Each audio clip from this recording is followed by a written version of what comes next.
खुशामदीद, बहुत बहुत स्वागत, इस्तकबाल आप सबका। बहुत बहुत शुक्रिया हमारे साथ ज्वाइन करने के लिए। प्रोग्राम सलाम जेके आप देख रहे हैं, अपना पसंदीदा प्रोग्राम गुलिस्तान न्यूज़ और जेके 24/7 न्यूज़ पर एक साथ बराह रास्त नशरियात जम्मू के स्टूडियो से बराह रास्त। मैं हूं आपका मेज़बान आसिफ रशीद।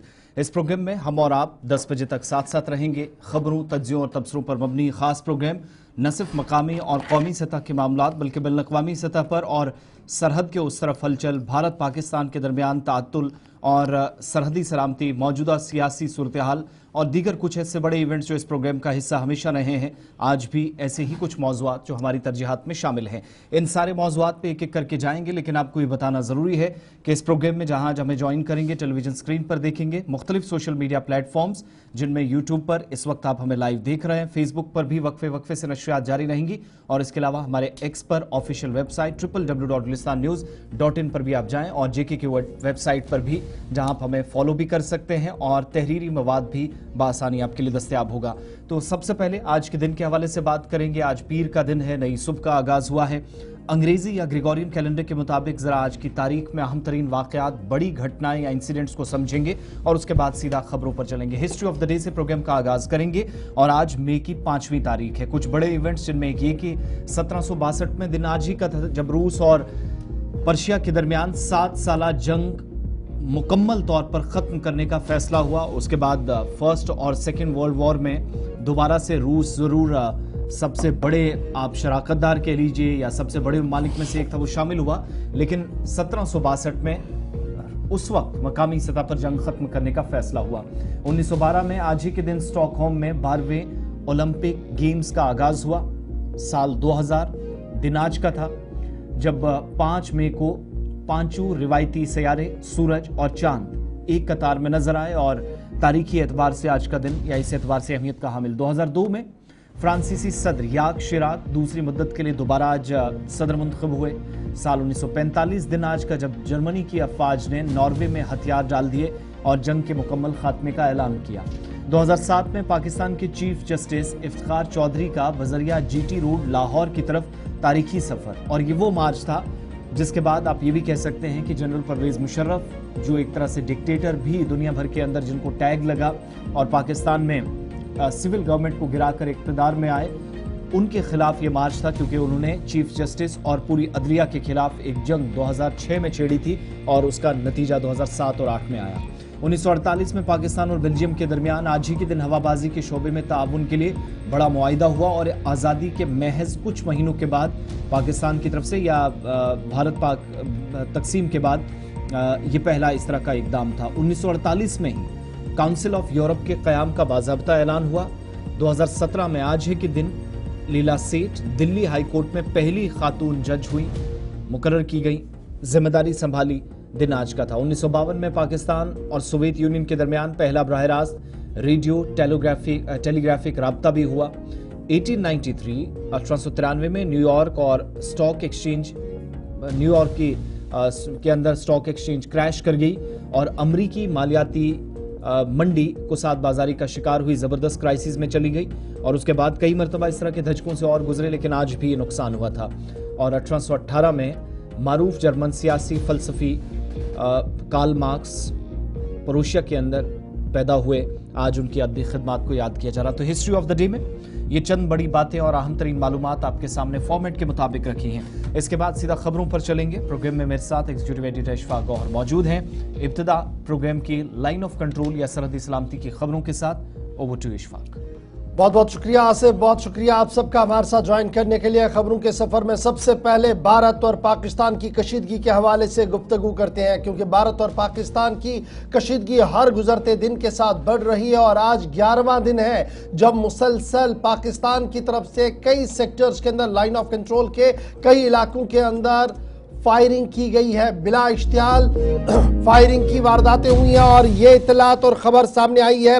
दिफाई और अस्करी ज़राइयों ने इस बात की तस्दीक की है कि सरहदी तनाव के बीच में लाइन ऑफ कंट्रोल आग उगलना शुरू कर चुकी है। आज 11वां दिन है जब मुसलसल सीज फायर वायलेशन हुआ है, ना जंग मुआहिदे की खिलाफ वर्जी हुई और 8 सेक्टर्स ऐसे हैं लाइन ऑफ कंट्रोल पर जहां पर छोटे खुदकार हथियारों का इस्तेमाल पाकिस्तान की तरफ से किया गया। भारतीय अफवाज को निशाना बनाने की कोशिश की गई, जिसका माकूल मुअस्सर जवाब भारतीय अफवाज की तरफ से दिया गया है। ताहम इस सीज फायर वायलेशन के दौरान किसी जानी नुकसान की अभी तक कोई भी तस्दीक यहां से नहीं हो पाई है। ये बताया जा रहा है कि 4 और 5 मई की दरमियानी शब के बीच पाकिस्तानी अफवाज की तरफ से बिला इश्तियाल फायरिंग की गई है, छोटे हथियारों का इस्तेमाल किया गया है, लाइन ऑफ कंट्रोल को निशाना बनाने की कोशिश की गई है। और ये सेक्टर्स और ये जो इलाके हैं जहां पर पाकिस्तान की तरफ से नाजंग मुआहिदे की खिलाफ वर्जी की है, उनमें कुपवाड़ा सेक्टर सरफहरिस्त है। दूसरे सेक्टर में बारामुल्ला है, जहां पर तकरीबन 40 से 45 मिनट तक फायरिंग का तबादला हुआ है। पुंछ, राजौरी, मेंढर, नौशहरा, सुंदरबनी और अखनूर सेक्टर के अंदर भी दोबारा से फायरिंग का तबादला हुआ है। यानी कुल मिलाकर सूबा कश्मीर की जब आप बात करेंगे तो कुपवाड़ा और बारामुला सेक्टर के अंदर नाजंग मुआहिदे की खिलाफ वर्जी हुई है और जम्मू सेक्टर की सारी एलओसी आग उगलना शुरू कर चुकी है। पुंछ, रजौरी, मेंढर, नौशहरा, सुंदरबनी और अखनूर सेक्टर के अंदर पाकिस्तान की तरफ से बिला इश्तियाल फायरिंग की गई है और उस फायरिंग का जवाब भी दिया गया है। एलसी पर सूरत हाल इंतहाई तशवीशनाक है। सिक्योरिटी मामला को देखने वाले माहिरीन और मुबस्सिरीन का मानना है कि जो वक्त गुजर रहा है दोनों अफवाज आमने सामने हैं और हर दिन गुजरने के साथ फौजी दस्तों में इजाफे हो रहे हैं, मशकें तेज हो रही हैं और दोनों जौहरी मुल्क जिस सिमत में आगे बढ़ रहे हैं, जरूर कोई बड़ी खबर सरहदों से आ सकती है। तो फिलहाल बड़ी खबर यह कि तज्जिया निगार और जो सियासी मुबस्सिरीन है उनकी बात अपनी जगह, लेकिन तस्दीक के साथ ये खबर सामने आई कि पाकिस्तान ने 11वीं मरतबा यानी 11 दिन मुसलसल, आज 11वां दिन है जब तकरीबन 3 दर्जन के करीब सीज फायर वायलेशंस मुख्तलिफ सेक्टर्स के अंदर हुए हैं और मुसलसल इसका जवाब भी दिया गया। शिल्पा शर्मा हमारी नुमाइंदा ज्वाइन कर चुके हैं। शिल्पा, जम्मू प्रोविंस की बात करें, पुंछ, रजौरी, मेंढर, नौशहरा, सुंदरबनी, अखनूर ऐसे इलाके हैं जहां पर एक बार फिर पाकिस्तान ने फायरिंग की है, जवाब भी दिया गया है। कहा जा रहा है कि जनाब छोटे हथियार, मोटर नहीं चल रहे हैं, छोटे हथियारों से फायर किया जा रहा है। तो क्या कुछ डिटेल्स आपके पास? और इस सीज फायर के बाद हम देखते हैं कि अक्सर एलसी पर सिक्योरिटी दस्ते और बढ़ा दिए जाते हैं, सर्च ऑपरेशन चलाया जाता है। क्या कुछ डिटेल्स आपके पास? देखिए, जिस प्रकार से लगातार अखनूर सेक्टर की बात करें तो लाइन ऑफ कंट्रोल पर जो है वो पाकिस्तान के द्वारा सीज फायर वायलेशन किया जा रहा है और आज 11वां दिन है और 11वें दिन में 41 बार जो है वो सीज फायर वायलेशन जो है वो पाकिस्तान करते हुए नजर आ रहा है। लेकिन ना केवल जम्मू के अखनूर सेक्टर बल्कि अलग अलग जगहों की बात करें तो जम्मू सभा के अलग अलग जगहों पर भी जो है वो सीज फायर वायलेशन पाकिस्तान कर रहा है और इस समय सुरक्षा व्यवस्था भी काफी ज्यादा जो है वो कड़ी देखने को मिल रही है। हालांकि इससे पहले भी भारतीय सेना के जवान जो है वो लाइन ऑफ कंट्रोल हो गया या फिर इंटरनेशनल बॉर्डर हो गया, वहां पे वो अलर्ट है। लेकिन लगातार जिस प्रकार से पाकिस्तान जो है वो सीज फायर वायलेशन कर रहा है और ये 11वां दिन है और 11वें दिन में अलग अलग जगहों पर 41 बार जो है वो सीज फायर वायलेशन कर रहा है, पाकिस्तान करते हुए नजर आया है। तो इस समय पूरी तरीके से सुरक्षा व्यवस्था जो है वो कड़ी देखने को मिल रही है और भारतीय सेना के द्वारा जवाबी कार्रवाई भी की गई है। लेकिन फिर भी पाकिस्तान कहीं ना कहीं बाज नहीं आ रहा है और इस समय अगर मैं ओवरऑल की बात करूं तो इंटरनेशनल बॉर्डर हो गया या फिर लाइन ऑफ कंट्रोल हो गया तो वहां पे भारतीय सेना की अतिरिक्त वहां पर जो है वो तैनाती भी देखने को मिल रही है। भारतीय सेना इस समय अलर्ट पर रही है और साथ ही साथ जो सिटी के इलाके हैं या फिर जो गाँव के इलाके हैं, उस सटे जो लाइन ऑफ कंट्रोल से सटे जो इलाके हैं वहां पर भी इस समय सुरक्षा व्यवस्था काफी ज्यादा जो है वो कड़ी देखने को मिल रही है। देखिए, जिस प्रकार से लगातार जो है वो पाकिस्तान सीज फायर वायलेशन कर रहा है तो कहीं ना कहीं बौखलाहट साफ तौर पर नजर आ रही है। उकसाने की कोशिश यहाँ पर जो है वो लगातार प्रयास कर रहा है पाकिस्तान की सीज फायर वायलेशन करता जो है वो भारतीय सेना को जो है वो उकसाया जाए और एक बहुत बड़ा कदम जो है वो भारतीय सेना उठाए। लेकिन फिलहाल जिस प्रकार से सीज फायर वायलेशन हो रही है, भारतीय सेना के द्वारा जो है वो जवाबी कार्रवाई भी की जा रही है। बहुत शुक्रिया शिल्पा शर्मा हमारे साथ थी। जम्मू प्रोविंस के अंदर अलग अलग जगहों पर सिचुएशन क्या है, ताहिर अली के पास भी चलेंगे, चूंकि वो सरहदी बेल्ट जो अब तक कुछ एक एरियाज जो खामोश अगरचे नजर आ रहे थे, देर रात उन इलाकों में भी फायरिंग हुई है और इस वक्त की जो इतलात हैं कि मेंढर और सुंदरबनी आसपास के इलाके और सलोत्री और आसपास के इलाकों में भी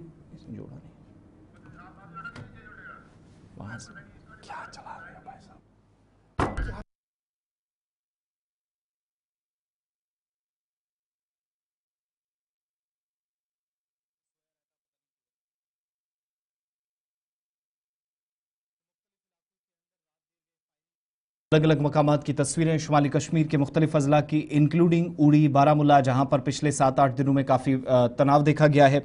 इसी तरीके से कुपवाड़ा, नौगाम सेक्टर के अंदर नुकसान अगरचे कोई नहीं हुआ है, लेकिन फायरिंग से खौफ व दहशत का माहौल है। दूसरी तरफ हमने नौशहरा, सुंदरबनी, ये वो इलाके हैं जो राजौरी जिले के अंदर आते हैं, जबकि पुंछ के प्रॉपर पुंछ सेक्टर में सुंदरबनी के अलावा मेंढर और सलोत्री के अंदर भी फायरिंग की इतलात है। इस पर मजीद आगे हमारी नजर रहेगी, आगे चलकर डिटेल्स देंगे, क्योंकि भारत पाकिस्तान के ताल्लुक से बात हुई है तो आगे चलकर दोबारा इस पर तफसीलात देंगे। आगे बढ़ते हैं, बात अब जरा कुछ सियासी मामलात की करते हैं और जम्मू कश्मीर हुकूमत और लेफ्टिनेंट गवर्नर इंतजामिया के हवाले से एक अहम अपडेट या खबर आप तक पहुंचेगी और उसके बाद भारत पाकिस्तान के हवाले से बैक टू बैक जो डेवलपमेंट्स हो रही हैं, पाकिस्तान भी आपको ले चलेंगे जहां एक अहम तरीन इजलास है, रात देर गए कुछ हलचल हुई है। लेकिन उससे पहले जम्मू कश्मीर की सियासत से इस वक्त की बड़ी खबर। इशफाक, बड़ी खबर पर आते हैं जहां पर आपको बताते हैं कि लेफ्टिनेंट गवर्नर मनोज सिन्हा के पास एक फाइल चला गया था। ये वो फाइल थी जिसके बाद सूरत हाल किस तरीके से सियासी तौर पर और एडमिनिस्ट्रेटिव तौर पर मुंतखबा हुकूमत ले सकती है और क्या डिसीजन वो ले सकती है, इस पर काम करना था। यानी बिजनेस रूल्स पर जो फाइल लेफ्टिनेंट गवर्नर साहब को भेजी गई थी, एक बड़ा झटका उमर अब्दुल्ला सरकार को कल रात देर गए लगा है। इत्तलात और खबरों के मुताबिक लेफ्टिनेंट गवर्नर मनोज सिन्हा ने बिजनेस फाइल को वापस कर दिया है। वो फाइल जो काबीना सब कमेटी की तरफ से तहरीर की गई थी, उसमें जो रिकमेंडेशंस की गई थी, वो तमाम सिफारिशात लेफ्टिनेंट गवर्नर ने वापस कर दी है। कैबिनेट कमेटी और जो कैबिनेट सब कमेटी ने जो रिकमेंडेशंस दी थी, वो बताया गया कि बिजनेस रूल्स जो तहरीर किए गए हैं वो जम्मू कश्मीर रीऑर्गेनाइजेशन एक्ट के खिलाफ है। ये लेफ्टिनेंट गवर्नर दफ्तर के अंदर जो हमारे जराया है वो इस बात की तस्दीक करें और इस तरीके से वो काबीना का पहला इजलास जिसमें यह फैसला लिया गया था कि बिजनेस रूल्स को तरतीब दिया जाएगा।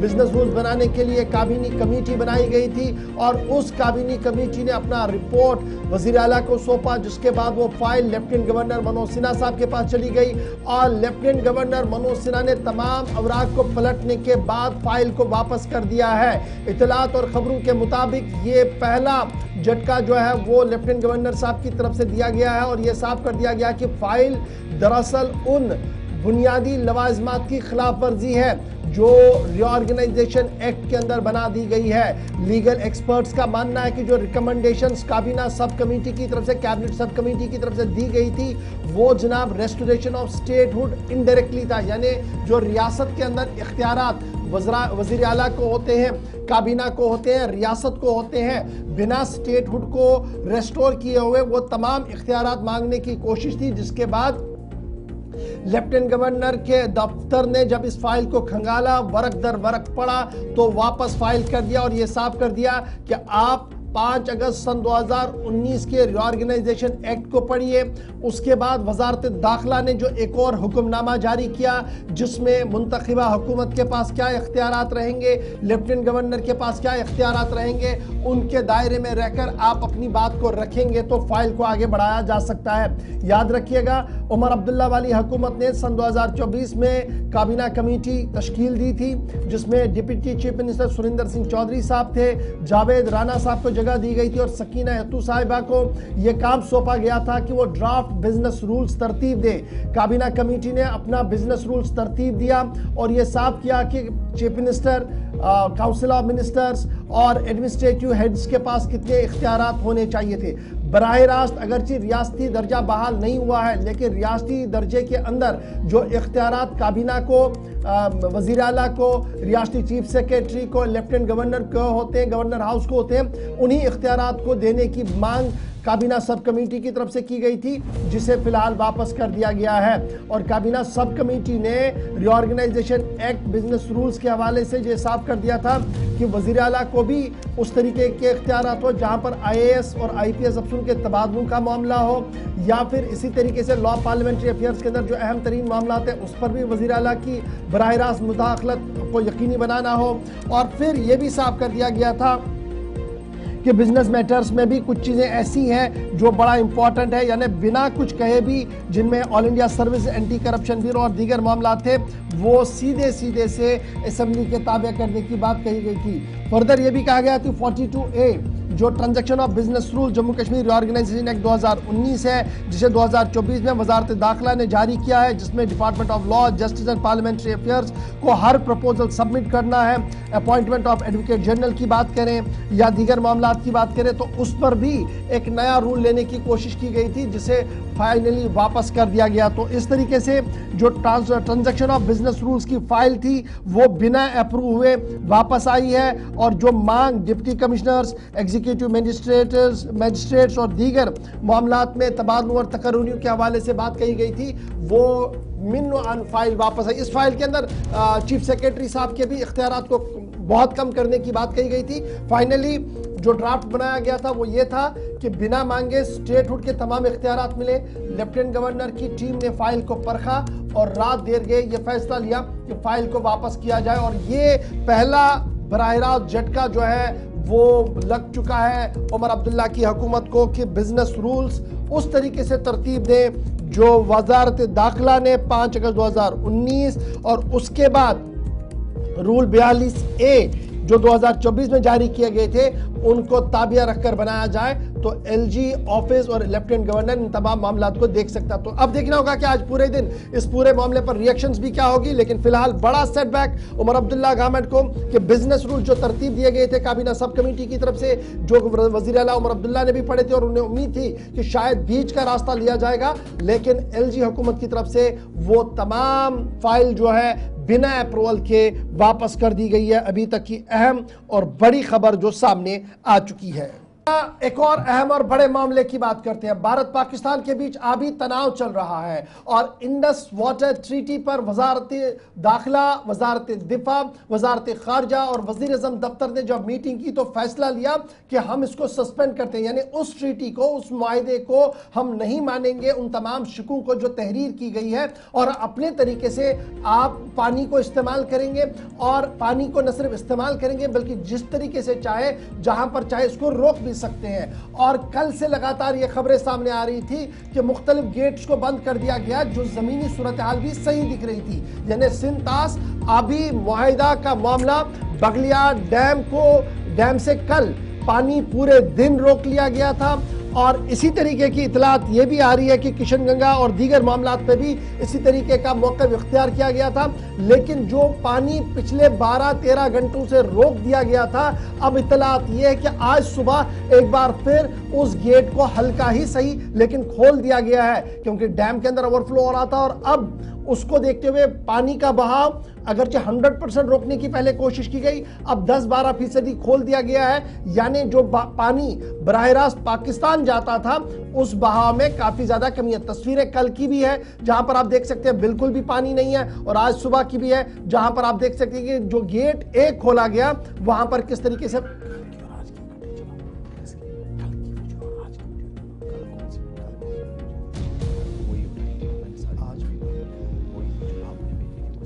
तो इंडस वाटर ट्रीटी पर बड़ा फैसला कि हाइड्रो पावर डैम जो बगलियार का है, रामबन के अंदर है, सलाल रियासी के अंदर है, किशनगंगा के अंदर है, वहां पर पानी को भरपूर रोकने की सलाहियत भारत रखता है, और वक्फे वक्फे से उस पानी को रोका भी गया है। और इंडस वाटर ट्रीटी पर जो वर्ल्ड बैंक की तरफ से तहरीर की गई थी, इस पर फिलहाल रोक लगा दी गई है, और भारत अपने तरीके से इस तमाम मामलों को देख रहा है। तो कल पूरे दिन पानी रुका और चुनाव का बहाव इतना कम हुआ कि आर पार लोग जा रहे थे, लेकिन सुबह इतलात और खबर यह है कि एक डैम का 10% पानी छोड़ने की बात हुई है, जो बहुत कम है, और हो सकता है कि फिर से दिन में इसको बंद भी किया जाए। सीधे अपने नुमाइंदे नदीम इकबाल के पास चलेंगे। नदीम, इंडस वाटर ट्रीटी जिसे आप सिंतास आबी मुआहिदा कहते हैं, कल पूरे दिन आप अपडेट कर रहे थे और तस्वीरें हम कल की भी चला रहे हैं, आज की भी चला रहे थे, जहां पर पूरा पानी रोक दिया गया, और यह पॉसिबल नहीं था कि 100% हम इसको रोक भी पाते, लेकिन रात भर रोका गया। यानी हजारों क्यूसिक वाटर जो पानी जाना था पाकिस्तान वो गया नहीं, और आज खबर यह है कि सुबह सिर्फ एक गेट, वो भी थोड़ा सा कोई 10-12 क्यूसिक के आसपास छोड़ा गया, ताकि मेंटेन अंदर पूरा काम चलता रहे और पानी का बहाव भी ज्यादा बाहर ना जाए। और जो पाकिस्तान के लिए ट्रीटी बनाई गई, जिसको हम कह रहे हैं हम जी सस्पेंड करेंगे, हम इन शिकों को नहीं मानेंगे कि हम अपने तरीके से यूज करेंगे, अपने तरीके से छोड़ेंगे, उस पर भारत सरकार ने काम शुरू कर दिया है। जी बिल्कुल गौर साहब, देखिए, कल की डेट में नहीं बल्कि अगर हम 3 तारीख की शाम 5 बजे की बात करें तो बगलिहार हाइडल पावर प्रोजेक्ट के जो गेट्स है वो बंद कर दिए गए थे। और पानी, ये कहे आप कि बगलिहार डैम से उस तरफ यानी किश्तवाड़ और डोडा से जो भी आने वाला पानी है वो पूरी तरह से बंद कर दिया गया था। उसके बाद अगरचे कल का पूरा दिन हम देख रहे थे कि चिनाब में पानी तो बह रहा था लेकिन वो नाक के बराबर था, क्योंकि जो यहाँ के बारामासी नदी नाले हैं उनका पानी ही सड़क पर बह रहा था। और दरियाई चिनाब, जहां आज की डेट में, इस तारीख में, इस मौसम में दरियाई चिनाब के किनारों तक जाने से भी डर लगता था, लेकिन कल की डेट में पूरी तरह से जो चिनाब का पानी रोक दिया था और लगभग 30 घंटे के बाद रात देर गए डैम का अगर एक गेट खोला गया है, क्योंकि तमाम चीजें जो नॉर्मली वहां पे फंक्शन करती हैं उन चीजों को भी चलाना है और ओवरफ्लो, क्योंकि आप देखेंगे कि पानी जब डैम में आएगा तो उसकी भी कैपेसिटी है जो उसमें जमा रह सकता है। तो कुल मिलाकर ये कहे कि जब हम देख रहे हैं कि पिछले कई दिनों से डैम के अंदर जो है गेट्स बंद करके पानी को रोका जाता है, तो जाहिर सी बात है कि जो पाकिस्तान की तरफ पानी का फ्लो था वो देखने को नहीं मिल रहा है। और जब अब 36 घंटे, 48 घंटे, 72 घंटे का ब्रेक मिलेगा तो फिर कहीं ना कहीं हम ये कह सकते हैं कि इस तरह से जो है इंडस वाटर ट्रीटी जो सस्पेंड की गई है उसका पूरा असर देखने को भी मिल रहा है। और ये बड़ा इंपॉर्टेंट है, ये बड़ा इंपॉर्टेंट है नदीम के कंफ्यूजन ये था कि जनाब मुकम्मल पानी रोका जाएगा। गवर्नमेंट ने कहा कि जनाब हमने कहा कि जो शिकें इसमें हैं, जो क्लाजेस हैं, हम क्लाज को नहीं मानेंगे। उनमें ये था कि कितना पानी आप रोक सकते हैं, कितना आपने रेगुलरली छोड़ना है, क्या कुछ करना है। तो दैट मीन्स कि जो क्लाजेस थे उन पर कोई काम नहीं होगा। Government of India out of is on कहां पर कितना छोड़ना है, नहीं छोड़ना है, वो डिसीजन ले चुकी है और उसकी इंप्लीमेंटेशन एंटायर यूनियन टेरिटरी के उन तमाम दरियाओं पर शुरू कर दिया गया है जो कल से हम देख पा रहे हैं। और ये एक बड़ा मेजर वाटर स्ट्राइक होगा पाकिस्तान के लिए, क्योंकि पंजाब प्रोविंस, सिंध प्रोविंस और आसपास के इलाकों को देखेंगे, बुनियादी पानी तो यही है। जाहिर सी बात है कि जब फैसला लिया गया है कि इंडस वाटर ट्रीटी को हम सस्पेंड कर रहे हैं, तो उसमें सस्पेंड करने का मतलब यह है कि जैसे हमारा मन होगा हम वैसे तमाम चीजें करेंगे। और जाहिर सी बात है दरियाई चिनाब का पानी अब देखेंगे इन नहरों के जरिए से अगर आबपाशी के लिए पहुंचाया जाता था, तो जाहिर सी बात है जब पानी को रोक दिया जाएगा तो पाकिस्तान के अंदर जो आबपाशी के लिए जो वहां पर फसलें बोई गई थी उन तक पानी नहीं पहुंचेगा, तो फिर ये तमाम चीजें तो देखने को मिलेंगी। और वक्फे से पानी को रोका जा रहा है, हालांकि जब डैम के अंदर जो कैपेसिटी है उससे ज्यादा पानी होता है उसे छोड़ा भी जाता है, लेकिन कंटिन्यूसली जो पानी का बहाव देखने को नहीं मिला। मैं पहले ही कह चुका हूं कि लगभग यहाँ 36 घंटे, 48 घंटे के लिए पानी को पूरी तरह से रोक दिया जाता है। और जिस दरियाई चिनाब के अंदर लोग जिसके किनारों पर जाने से भी डरते हैं, वो दरियाई चिनाब कल लोगों ने जो क्रॉस किया है, और कहीं लोग सोशल मीडिया पर ये पोस्ट करते हुए नजर आए कि जनाब आज हमने रिकॉर्ड जो है दायर किया कि हमने दरियाई चिनाब को क्रॉस किया है। और ये चीज कहीं ना कहीं आप देखेंगे कि कल जब हम देख रहे थे कि दरियाई चिनाब पर आप नजर दौड़ाते, हालांकि अभी मेरे बैकग्राउंड में दरियाई चिनाब जो है इसका बहाव देखने को मिल रहा है, लेकिन कल की डेट में बहाव बिल्कुल भी नहीं था। लोग दरिया के बीच ये में भी बड़ा इंपॉर्टेंट है नदीम, जहां पर आप खड़े हैं बहाव इतना होता था कि शायद आप भी यहाँ नहीं खड़े पाते, पानी का लेवल काफी ऊपर तक था, लेकिन पानी सिर्फ बहुत कम है, यानी वही जो हम कह रहे हैं कि 10 से 15 मीटर के आसपास का जो गेट है वो सिर्फ खोला गया, उस वजह से उतना ज्यादा बहाव नहीं है पानी का जो आज के दिन होता था। और डर लगता था जहां पर आप खड़े वहां भी आप खड़े नहीं हो पाते। जी बिल्कुल गौर साहब, मैं पहले ही से कह चुका हूं कि दरियाई चिनाब के किनारों पर आज के मौसम में जाना खतरे से खाली नहीं था, क्योंकि एडमिनिस्ट्रेशन की तरफ से, JKSPDC की तरफ से भी जगह जगह पर जो है साइन बोर्ड्स इंस्टॉल किए गए हैं कि अब दरिया चिनाब के किनारे पर ना जाएं, क्योंकि यहाँ पर इस तरह का माहौल होता था। और आज के मौसम में पानी उफान पर था, दरिया उफान पर होता था। लेकिन आज की डेट में मैं कह रहा हूं कि कल का दिन हमने देखा कि दरियाई चिनाब के बीच में लोग थे और खुद पैदल चलकर दरियाई चिनाब को क्रॉस कर रहे थे, चाहे उस पार से इस पार आना है, इस पार से उस पार जाना है। तो कुल मिलाकर यह है कि फ्लो काफी कम है, और इस तरह का फ्लो जो हम देख रहे थे आज के मौसम में वो नहीं है। और नतीजा यह है कि हम देख रहे हैं कि बगलिहार के जो गेट्स हैं वो बंद है। कल के दिन में हमने देखा कि सलाल हाइडल पावर प्रोजेक्ट के गेट्स भी बंद थे और पानी का फ्लो काफी ज्यादा कम है, क्योंकि जो इस वक्त फ्लो देखने को मिल रहा है ये कहीं ना कहीं देखिए काम भी करना है। अगर इतनी जनरेशन जो पावर की हो रही है वो जनरेशन भी मुमकिन बनानी है, उन तमाम चीजों के मद्देनजर ये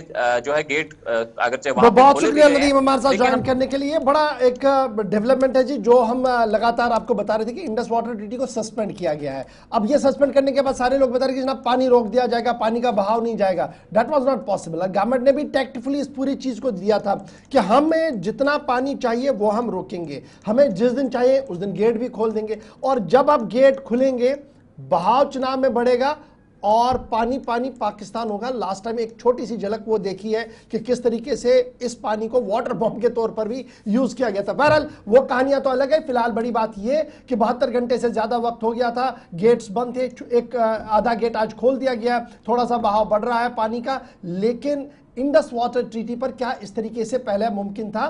तो इतलात, खबर और शवाहिद ये बताते हैं कि अगर आज से पहले इस तरीके की कार्रवाई होती तो पाकिस्तान ने वावेला मचा दिया होता, पाकिस्तान आलमी बैंक तक भी गया होता और बैनुल-अक़वामी सालसी पर यहां पर दबाव भी बन गया होता। क्योंकि भारत ने पहले ही साफ कर दिया कि नहीं मानेंगे, दुनिया को बता दिया। अगरचे कुछ मुल्कों ने इस पर एतराज भी किया था, लेकिन out of their own they have started it और इंप्लीमेंटेशन जम्मू कश्मीर में इसकी हो रही है। छोटा सा ब्रेक होगा यहां पर। ब्रेक के बाद बात करेंगे कि वाइसरन ने जम्मू कश्मीर का सर तो झुका दिया था, रात देर गए एक और वाकया हुआ है, इंसानियत शर्मसार हुई है।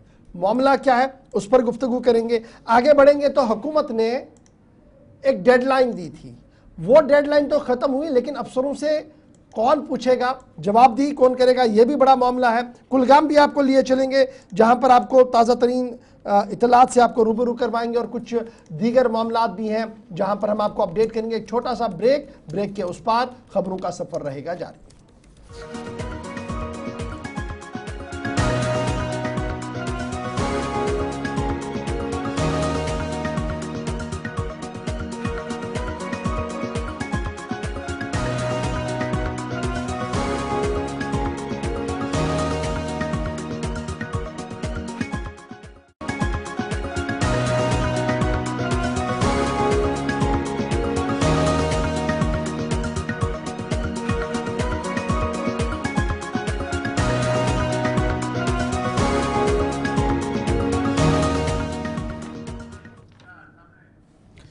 ब्रेक के बाद इस्तकबाल आप सबका। प्रोग्राम आप सलाम जी के देख रहे हैं। दूसरे पड़ाव में हम दाखिल हुए हैं। अब ज़रा बाकी खबरों पर ब्रेक लगाते हैं, लेकिन एक ऐसी खबर जिसने जहां खित्ते की आवाम या पूरा मुल्क अभी एक जनूबी कश्मीर के अंदर होने वाले अफसोसनाक वाक़े से बाहर नहीं निकला था, कि इन 2 हफ्तों के दौरान ही एक और अफसोसनाक वाक़या वादी कश्मीर के उस इलाके में पेश आया जहां पर शायद इस तरह का कोई इंसिडेंट होगा और शर्मनाक और तमाम लोगों के दिलों को झंझोड़ने वाली कोई खबर देर रात गए इस इलाके से आएगी, यह हमने कभी दूर दूर तक नहीं सोचा था।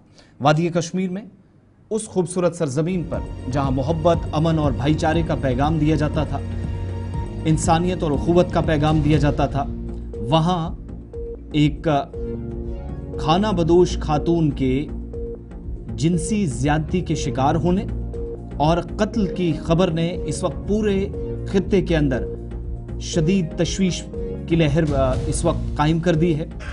और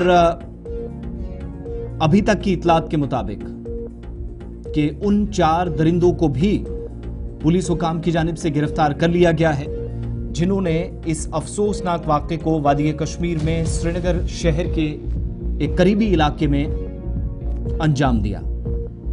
खाना बदोश जो कि इन दिनों वादी कश्मीर या जम्मू सूबे के पहाड़ी सिलसिलों में जाते हैं और जैसे जैसे मज़ीद गर्मियां बढ़ती हैं तो माल मवेशी के साथ, चूँकि यही इनका ज़रिया मुआश भी है, मुख्तलिफ बालाई इलाकों का रुख करते हैं। सरहदी ज़िला राजौरी और रियासी के सरहद के बिल्कुल करीब से ताल्लुक़ रखने वाली खातून, जिसकी तस्वीर भी आप अपनी स्क्रीन पर देख रहे हैं, इतलात के मुताबिक ये अपनी ढोक की तरफ या बहक की तरफ रवां दवां थे और निशात के करीब श्रीनगर में, जहां पर इस खानदान ने, या जो तमाम खाना बदोश थे, रास्ते में इनके कई पड़ाव होते हैं, रुकते हैं। कई जगहों पर इंतजामिया की जानिब से शेड्स कायम किए गए, कुछ जगहों पर इन लोगों को खेमजन होना पड़ता है, अपनी तरफ से खेमे या टेंट लगाने पड़ते हैं। ये खातून अपने ख़ानदान के साथ थी और रात देर गए खबर मिली कि तकरीबन 4:30 पौने 5 बजे के आसपास जब वो बकरियां चरा रही थी,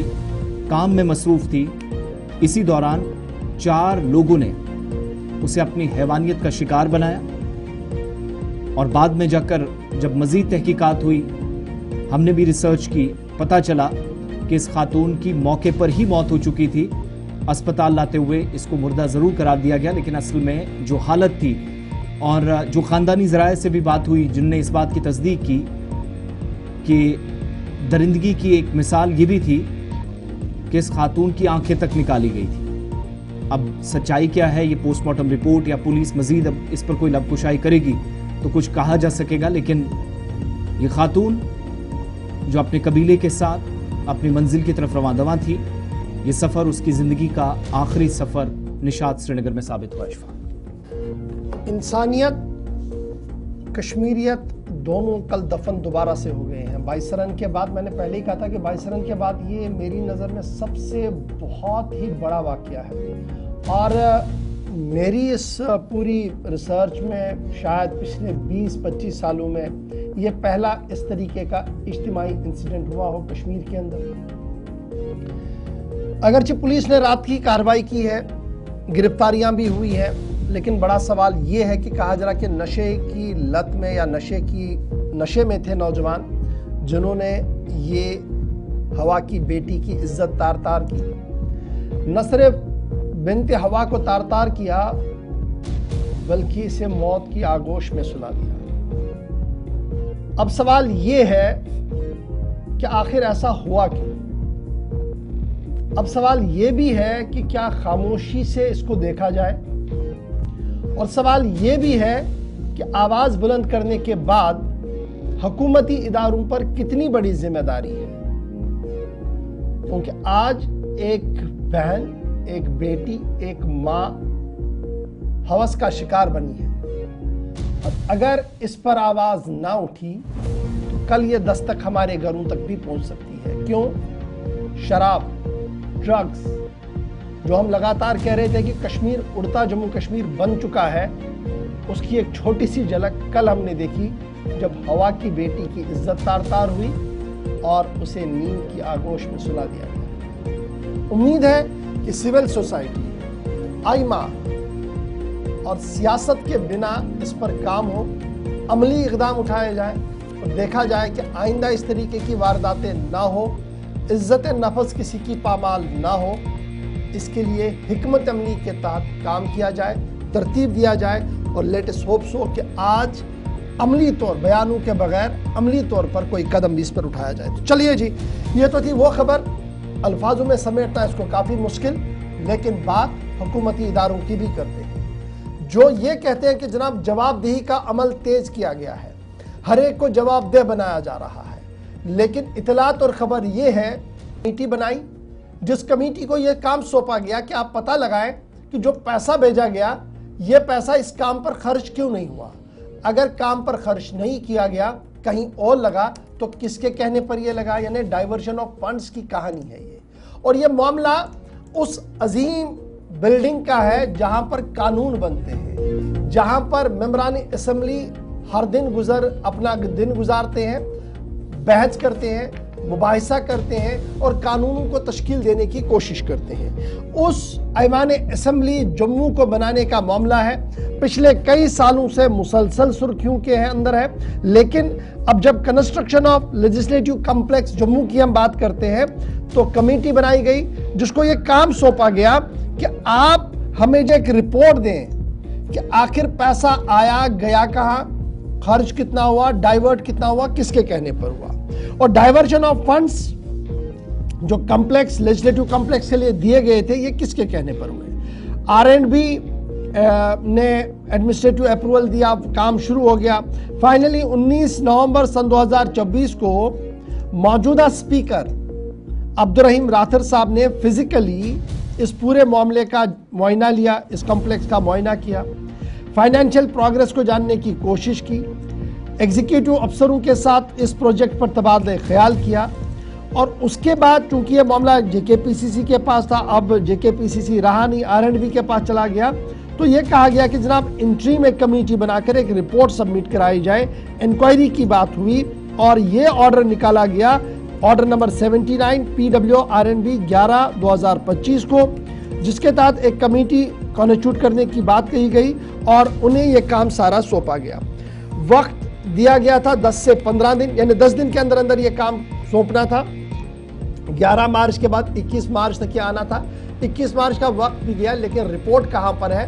न कभी स्पीकर साहब के पास वक्त मिला और ना ही शायद हुकूमती इदारों ने रिपोर्ट सौंपी है, हमारे जराया ये कह रहे हैं। लेकिन मजीद खबर है क्या? शिल्पा शर्मा के पास चलेंगे। शिल्पा, अपडेट करें। ये वो इदारा है जहां पर कानून बनना है, ये वो घर है जहां पर आईन बनना है और उसकी इंप्लीमेंटेशन पूरे जम्मू कश्मीर में है।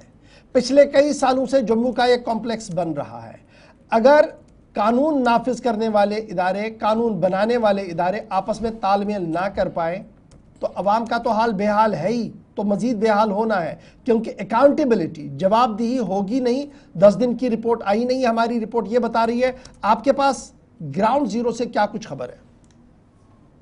देखिए, जिस प्रकार से इस समय जम्मू में न्यू लेजिस्लेचर कॉम्प्लेक्स जो है वो तैयार हो रहा है, लेकिन जिस प्रकार से आपने कहा कि फंड्स को यहाँ पर जो है वो डाइवर्ट किया गया है, यानी कि जो फंड्स वहां पर पहुंचने थे वो कहीं और जो है वो डाइवर्ट हुए, जिसको लेकर देखिए विधानसभा के अध्यक्ष अब्दुल हलीम राठौर की बात करें तो उन्होंने 11 नवंबर 2024 को जो है वो एक बैठक की आरएनबी के साथ और कई मुद्दों पर चर्चा की, यानी कि जो बाधा डाल रही है मुद्दों पर चर्चा की। और आरएनबी डिपार्टमेंट के द्वारा ये आश्वस्त किया गया कि जल्द से जल्द इस प्रोजेक्ट पर जो है यानी कि इसे कंप्लीट किया जाएगा और जो मुद्दे इस समय बाधा बन रहे हैं उनको भी जो है वो देखा जाएगा। उसके बाद एक और बैठक जो है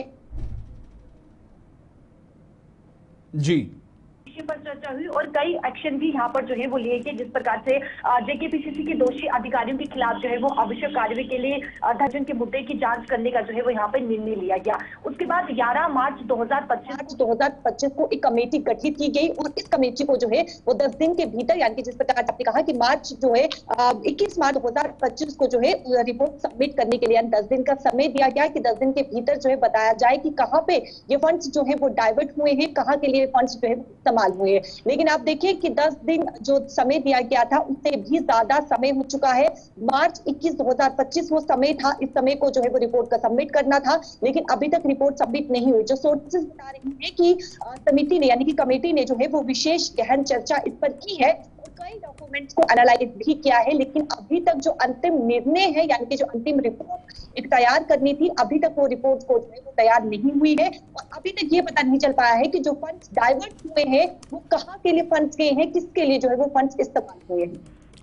चलिए, बहुत शुक्रिया शिल्पा हमारे साथ ज्वाइन करने के लिए। रिपोर्ट बनाने की बात कही गई थी, लेकिन अभी तक रिपोर्ट सामने नहीं आई और बड़ा सवाल यही है कि आखिर कब तक ये अकाउंटेबिलिटी जो देखने को मिलनी थी कब मिलेगी और जवाबदेही का अमल कब शुरू हो जाएगा। बढ़ते हैं जी आगे, बात जरा कुलगाम की भी करते हैं। आपको याद होगा कि कल बाद दोपहर कुलगाम से खबर आई, नौजवान की लाश मिली, हाहाकार मचा और आनन फानन में बयानात और काउंटर बयानात और सवाल और काउंटर सवाल भी सामने आए। लेकिन इस बीच रात देर के बयान भी आया, एक वीडियो भी जारी हुआ और हुकूमत की तरफ से सबसे सीनियर वजीर का भी बयान आया है। मामला जब हम कुलगाम का आपके सामने रख रहे हैं तो बात यह भी है कि कुलगाम के नौजवान की लाश कल मिली है, नाले से मिली है। लाश मिलने के फौरन बाद पुलिस तहकीकात भी तेज हुई और बाद रात देर गए ये बयान सामने आया कि नौजवान जिसकी लाश मिली है इम्तियाज अहमद मागरे, जिसकी उम्र 23 साल बताई गई है, टंगमर्ग पुलिस स्टेशन मांजगाम का ये रहने वाला था। ये जनाब ओवरग्राउंड वर्कर था। ओवरग्राउंड वर्कर होने के साथ इसको इल्मियत थी दो उन इंतहा पसंदों के बारे में जो इलाके के अंदर मौजूद थे और पुलिस को ये लेना चाहते थे उस मकाम पर जहां पर उन्होंने उनको खाना दिलाया। पुलिस की तरफ से ये वीडियो जारी किया गया। इसको आप बगौर खंगालेंगे तो एक रेड जैकेट में एक आदमी आपको दिखेगा जंगल में, उसके आनन फानन में ये छलांग मारता है पानी के अंदर और पुलिस का मानना है कि जब ये जा रहा था तो जनाब इसने चकमा दिया, ये फरार हुआ और फरार होने के साथ ही उसकी बाद में इसमें मौत हुई है। अगरचे कोऑर्डिनेट सर्च ऑपरेशन उस इलाके के अंदर चल रहा था जहां पर इन्होंने इसको लिया था और सुपरवाइज किया जाता, वीडियोग्राफी वहां पर हो रही थी, ड्रोन से तमाम मामला चल रहे थे और ड्रोन से ही बाद में यह खबर सामने आई कि इस नौजवान की मौत गोली लगने से नहीं हुई है बल्कि ये जनाब नदी में गया है। इस पर सवाल वालिदैन की तरफ से उठाया गया, कहा गया जनाब एक उसे बुलाया गया था, उसे पूछताछ चल रही थी, उससे गुफ्तगू हुई और बाद में सुबह कहा गया कि उसकी लाश कहीं पर है। आनंद फानन में नेशनल कॉन्फ्रेंस की सीनियर लीडर सकीना यत्तू भी पहुंची वहां पर वालिदैन के साथ गुफ्तगू भी की, उसके बाद मीडिया के साथ बात की। पुलिस का बयान अपनी जगह, डिजिटल एविडेंस अपनी जगह, महबूबा मुफ्ती ने भी सवाल उठाए और मोहम्मद यूसुफ तारिगामी ने भी इस पूरे मामले पर सवाल उठाए। कहा कि जिस तरीके का दहशत बनाने की कोशिश की जा रही है, इससे हालात बिगड़ सकते हैं और ये जो मामला चल रहा है ये सही नहीं है, इसमें इन डेप्थ इंक्वायरी होनी चाहिए। जिन लोगों ने भी कोई इसमें काम रोल गलत किया है, जिन लोगों ने भी इसमें कोई काम इस तरीके से किया जिससे नौजवान की मौत हुई है, इसकी तहकीकात होनी चाहिए। सकीना यत्तू जब वहां पहुंचे उसके बाद मीडिया से भी बात की, लेकिन तारिगामी साहब ने भी इसे इंतहाई अफसोसनाक करार दिया और सीरियस क्वेश्चंस कहा कि जब अगर वालिदैन कोई सवाल उठा रहे हैं, वो कह रहे हैं कि उसको उठाया गया, इससे पूछताछ हुई और अचानक से सुबह कहा गया ये जनाब लाश आपकी है, बेटे की, ले जाइए और ये डूबने की वजह से हुई, ये कुछ चीज़ें हजम नहीं हो रही है। और सईद मोहम्मद अल्ताफ बुखारी, जम्मू कश्मीर अपनी पार्टी, इनका भी ट्वीट रात देर के सामने आया।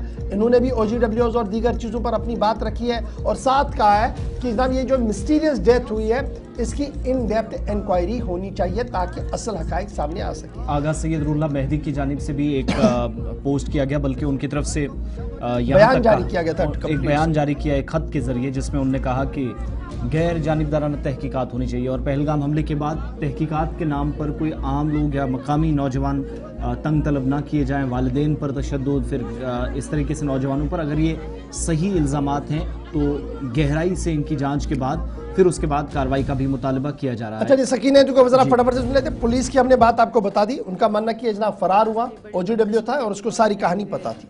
छोटा लड़का जो बेचारा मजदूरी करता था, एक गरीब घर से ताल्लुक़ रखता था, अभी 15 दिन पहले ही ये वापस आया है बाहर से मजदूरी करके। कुछ दिन पहले, 2 दिन पहले इसको उठा के ले गए जो भी पार्टी थी और फिर घर वाले भी गए, किसी कैंप में था ये भी बाग, वहाँ पे उन्होंने कहा हम इसको छोड़ देंगे। लेकिन आज सुबह जब लोग उठे तो उनको इन्फॉर्म किया गया कि कोई डेड बॉडी जो है वो किसी नाले में है। और जब लोग गए, जब पुलिस ने डेड बॉडी को रिकवर किया तो डेड बॉडी को जब आइडेंटिफाई किया तो वो इम्तियाज़ अहमद मागरे जो लड़का बेचारा जिसको 2-3 दिन पहले जो है यहाँ से पुलिस लेके गई थी फॉर इन्वेस्टिगेशन। तो मैं समझती हूँ कि ये बदकिस्मती की बात है, एक दहशत का माहौल जो है वो पैदा किया जा रहा है। और मैं आपके माध्यम से LG साहब को गुजारिश करना चाहूँगी कि ये जो इम्तियाज़ अहमद हैं जिसको घर से लिया गया और बाद में उसकी लाश जो है उसको बरामद है, इसको जुडिशल इंक्वायरी जो है वो होनी चाहिए ताकि जो सही बातें हैं वो सामने आएँ। और मैं यही गुजारिश करना चाहूँगी LG साहब को कि इस तरह ये जो पकड़ दकड़ खौफ दहशत का माहौल पैदा किया गया है, कम से कम होम डिपार्टमेंट को इंस्ट्रक्शन जाने चाहिए कि आम लोग, गरीब लोग, मज़दूर लोग, बेबस लोगों को बिला वजह तंग ना किया जाए। क्योंकि जो पहलगाम वाला इंसिडेंट हुआ है हम सबको उसके लिए दुख है, हर एक आँख उसके लिए नम हुई। लेकिन अब उसके बाद इस तरह लोगों को हिरास करना, पकड़ दकड़ करना, टॉर्चर करना, ये सब चीज़ें जो हैं ये मेरे ख्याल से सही नहीं है। और अपने ही मुल्क के लोग। सकीना यत्तू काबीना वजीर जम्मू कश्मीर की सीनियर और सरकर्दा सियासतदान बात कर रही थी। पहलगाम हमले के बाद ये सब कुछ हो रहा है और बहुत सारे लोगों को पूछताछ के लिए लिया गया है। आगे चलकर मजीद तफसीलात इस पर देंगे। कुछ एक और जगहों पर कार्रवाइयां, दारुल दिल्ली के अंदर मुलाकातें।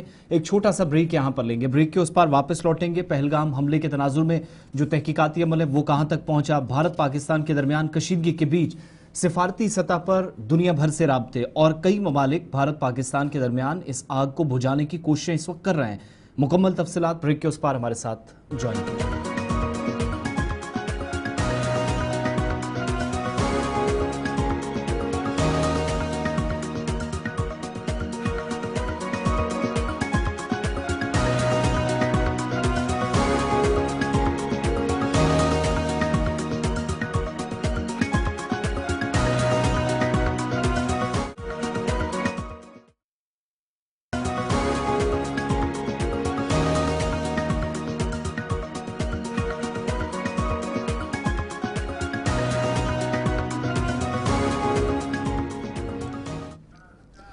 Welcome back. प्रोग्राम सलाम जेके का आखिरी पड़ाव 9:30 बज गए हैं। बहुत बहुत शुक्रिया आप सभी का हमारे साथ बने रहने के लिए। राजौरी आपको लिए चलते हैं, जहां पर एक अफसोसनाक वाक़े को 12 घंटे बीत गए हैं, लेकिन अब से कुछ देर पहले इस बात की तस्दीक हो रही है कि राजौरी के अंदर गुज़श्ता रोज जो हादसा पेश आया था, एक बच्ची ने दम तोड़ दिया है गवर्नमेंट मेडिकल कॉलेज व अस्पताल जम्मू के अंदर।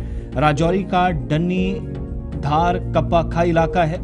इस इलाके के अंदर शादी की एक तकरीब जो मातम में तब्दील होती उस वक्त दिखाई दी जब इस इलाके के अंदर घर के ऊपर की एक दीवार गिरी और उसकी जद में दर्जनों लोग आए। 2 दर्जन से ज्यादा लोग जख्मी हुए हैं। रात की तस्वीरें जब कुछ लोगों को मकामी अस्पताल पहुंचाया जा रहा था, कुछ जीएमसी राजौरी पहुंचे थे, कुछ जीएमसी राजौरी के बाद जीएमसी जम्मू लाने पड़े और बेशतर अफराद जो जख्मी हुए इनमें कहा जा रहा है कि तमाम लोग जो बारात के साथ थे और घर वापस पहुंचते ही यहाँ यह हादसा पेश आया। जमशीद मलिक हमारे साथ हैं। जमशीद, क्या मजीद तफसीलात हैं?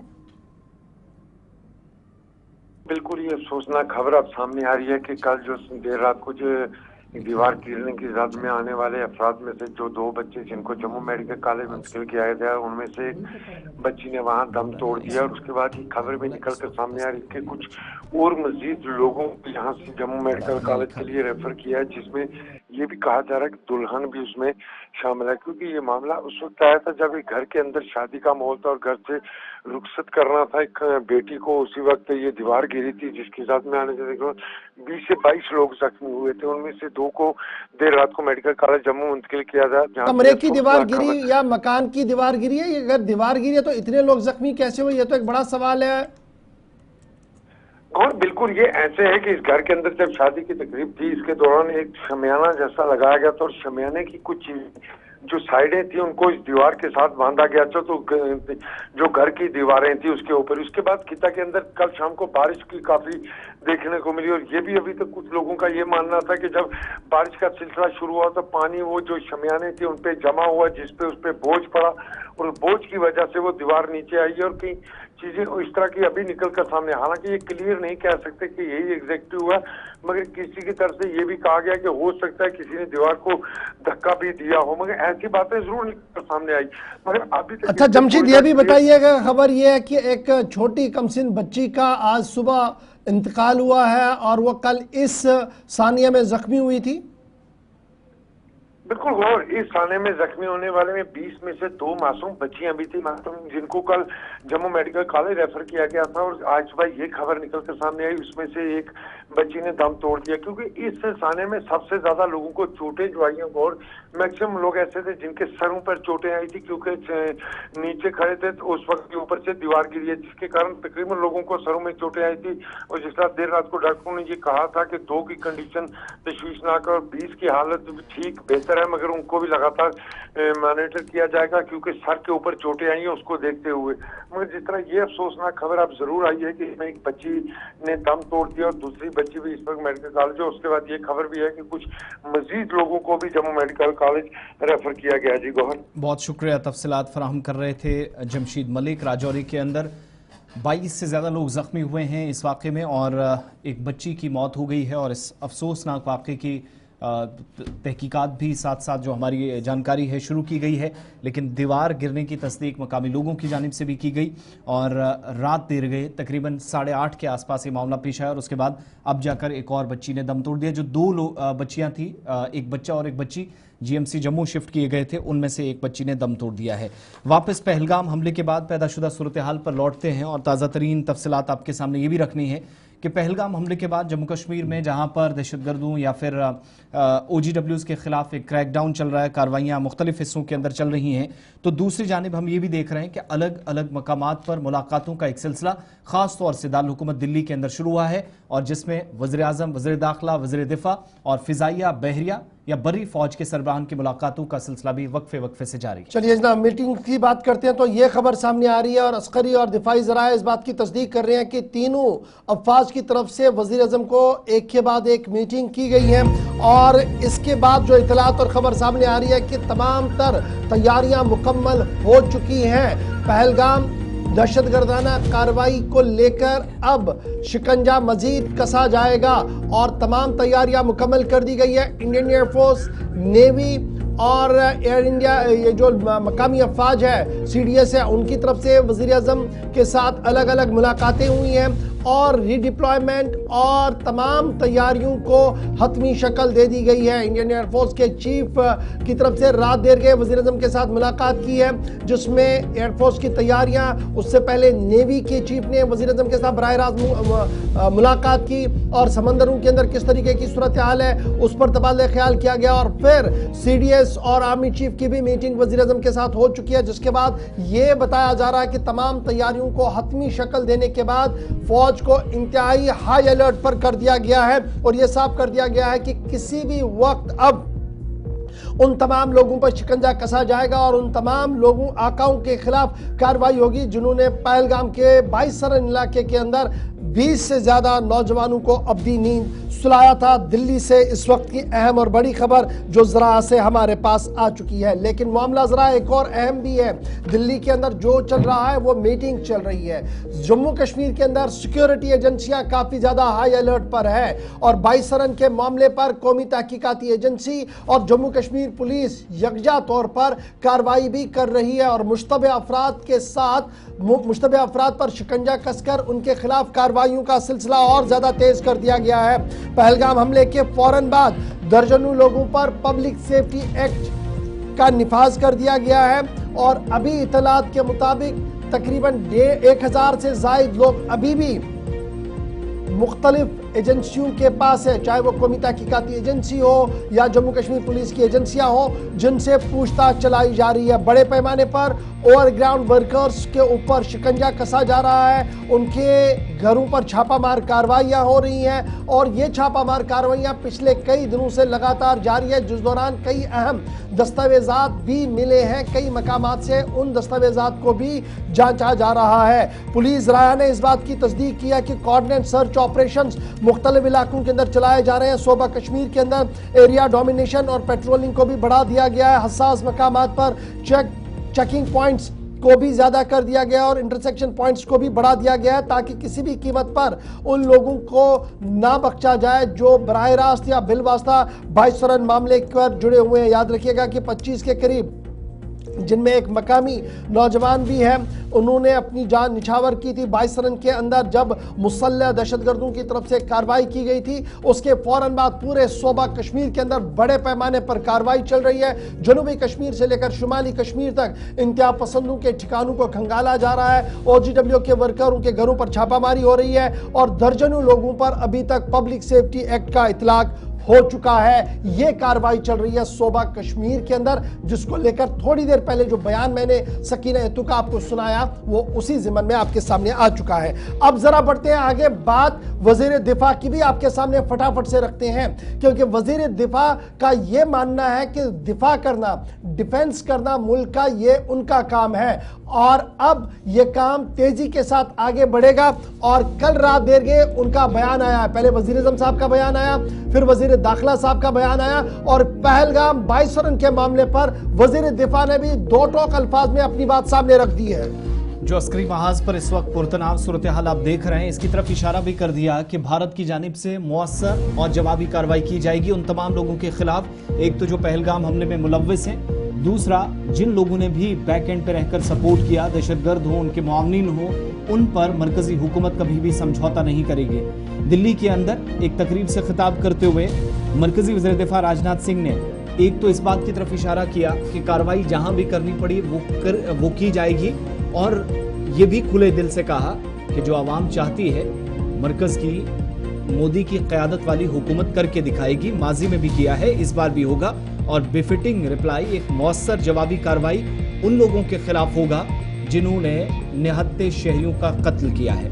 पहलगाम हमले के बाद ये उनका दूसरा इस तरह का स्टेटमेंट है। एक इवेंट दिल्ली के अंदर चल रहा था, इससे पहले उनने तीनों अफवाज के सरबराहान से मुलाकात के बाद पहला स्टेटमेंट जारी किया था और ये दूसरा स्टेटमेंट कि भारत की मौजूदा सरकार तो इकदाम अपनी जगह उठा रही है, लेकिन अस्करी महाज पर लड़ाई लड़ने की जब बारी है तो वहां पर भी किसी भी तरीके से फौज या फिर अफवाज पीछे नहीं हटेगी। राजनाथ सिंह को सुनिएगा जो पहलगाम हमले के तनाजुर में ये बयान दे रहे थे।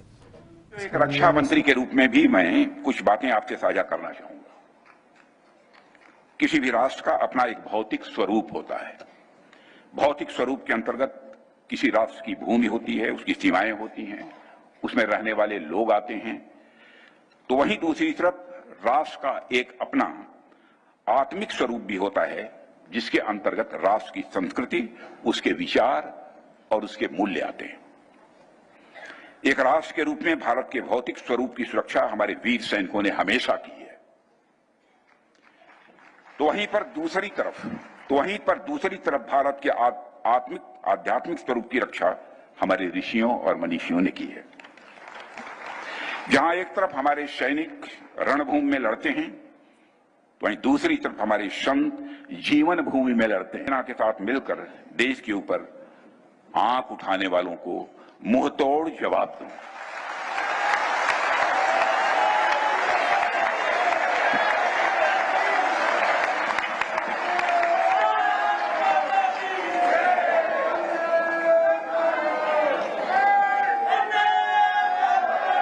और आप सभी हमारे प्रधानमंत्री नरेंद्र मोदी जी को अच्छी तरह जानते हैं।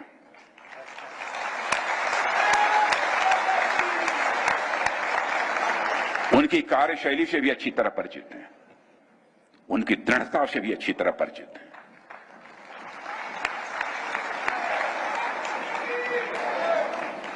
जोखिम उठाने का भाव किस तरीके से उन्होंने सीखा है अपने जिंदगी में, उससे भी आप अच्छी तरह समझते हैं।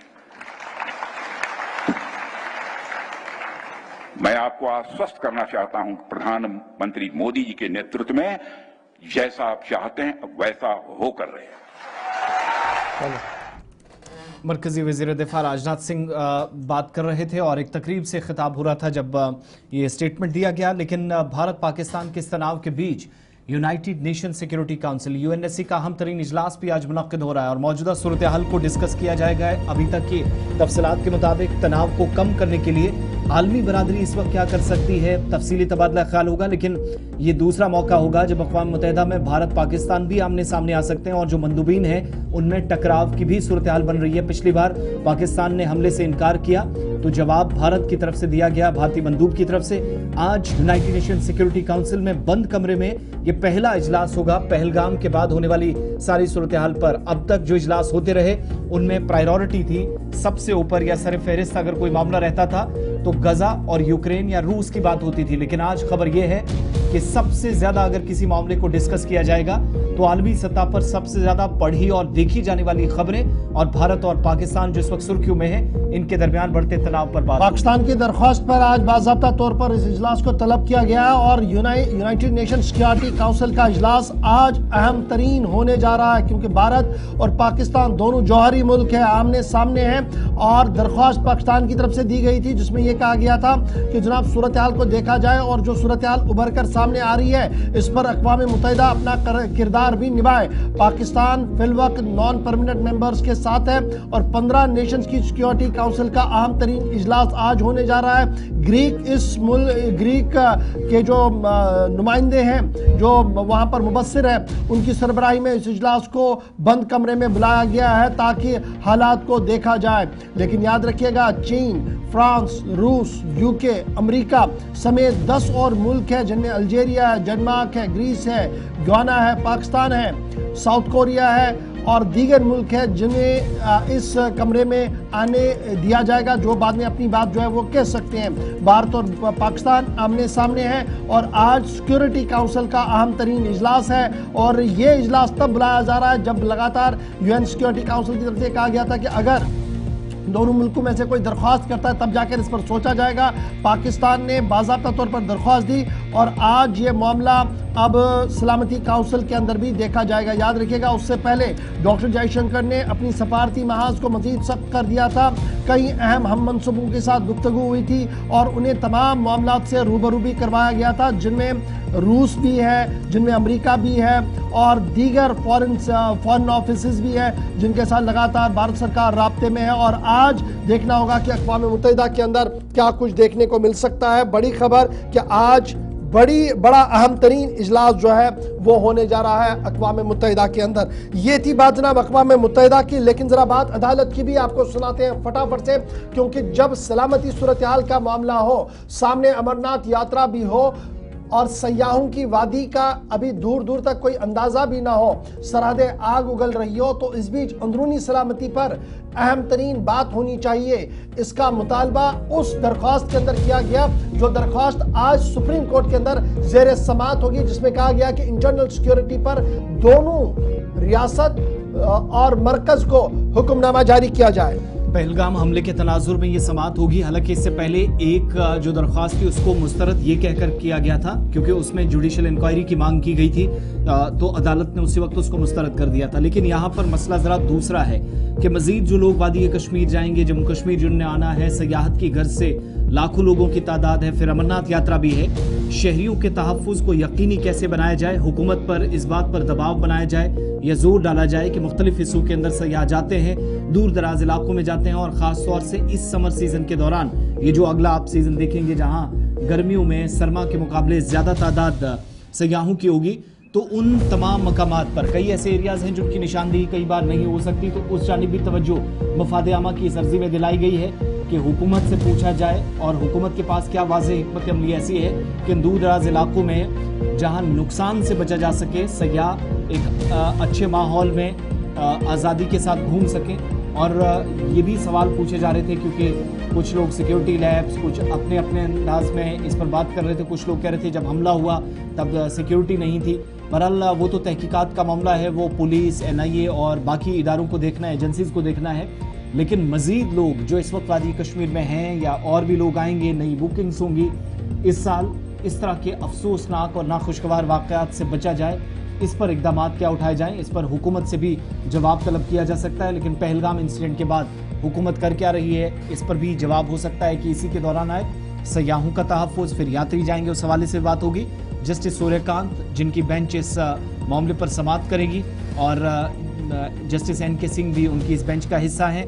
इससे पहले आप सबको याद होगा कि जब ये 22 तारीख वाला हमला हुआ, सुप्रीम कोर्ट में एक और दरख्वास्त गई थी, लेकिन उसमें जुडिशियल इंक्वायरी की मांग की गई थी। उस वक्त ये कहकर मुस्तरद कर दिया गया था कि ये सिक्योरिटी फोर्सेस के मोराल को बूस्ट करने के बजाय उनको डाउन करने की एक कोशिश है, तो किसी तरह की समाअत नहीं थी। विदिन 5 मिनट्स उसको रिजेक्ट भी कर दिया गया था। लेकिन इसमें मामला ज़रा मुख्तलिफ हैं। आज समाअत होगी 5 तारीख को, और एपेक्स कोर्ट की या सुप्रीम कोर्ट की वेबसाइट पर भी आप जाएंगे तो मामला आज लिस्टेड है, केस लिस्टेड है। हुकूमत की जानिब से आम शहरियों के लिए या वो लोग जो सयाह जाएंगे उनके लिए क्या किसी तरह के हिफाजती प्रोग्राम है, कोई ख़ास गाइडलाइंस होंगी, कोई दायरा होगा। और बहुत सारी ऐसी जगह हैं जहाँ पर ट्रैकर्स चले जाते हैं, जहाँ पर सयाह चले जाते हैं। उनमें से मुतअद्दिद मकामात ऐसे भी हैं जो सयाहती नक्शे पर नहीं हैं, लेकिन ट्रैकर्स अनआइडेंटिफाइड प्लेसेस पे भी जाते हैं। तो खुदा ना खास्ता जो 22 को हुआ वैसा मजीद ना हो।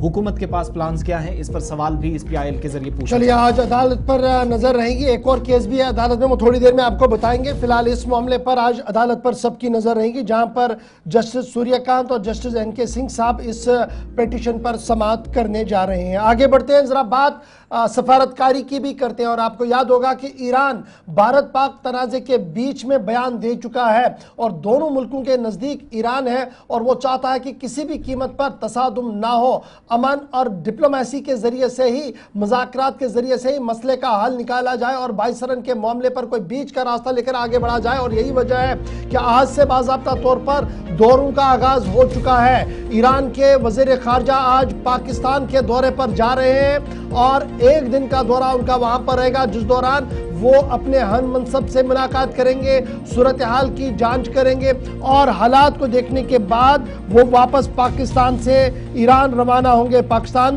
के फॉरेन मिनिस्टर के साथ उनकी मुलाकात है, सदर पाकिस्तान आसिफ अली जरदारी के साथ उनकी मुलाकात है, वज़ीर आज़म शहबाज शरीफ के साथ, और डिप्टी प्राइम मिनिस्टर और फॉरेन मिनिस्टर जो इसहाक डार है उनके साथ इस्लामाबाद में उनकी मीटिंग तय पाई गई है। हाई लेवल मीटिंग ये मानी जा रही है, क्योंकि ये डीप रूटेड रीजन के अंदर ये माना जा रहा है कि ईरान का एक मजबूत राब्ता और रिश्ता भारत के साथ भी है, पाकिस्तान के साथ भी है, और इस तरीके से वो अपनी सफारतकारी के जरिए से मसले को हल करना चाहता है। और आज से बाज़ाब्ता तौर पर ईरान इस ज़िमन में आगे बढ़ेगा।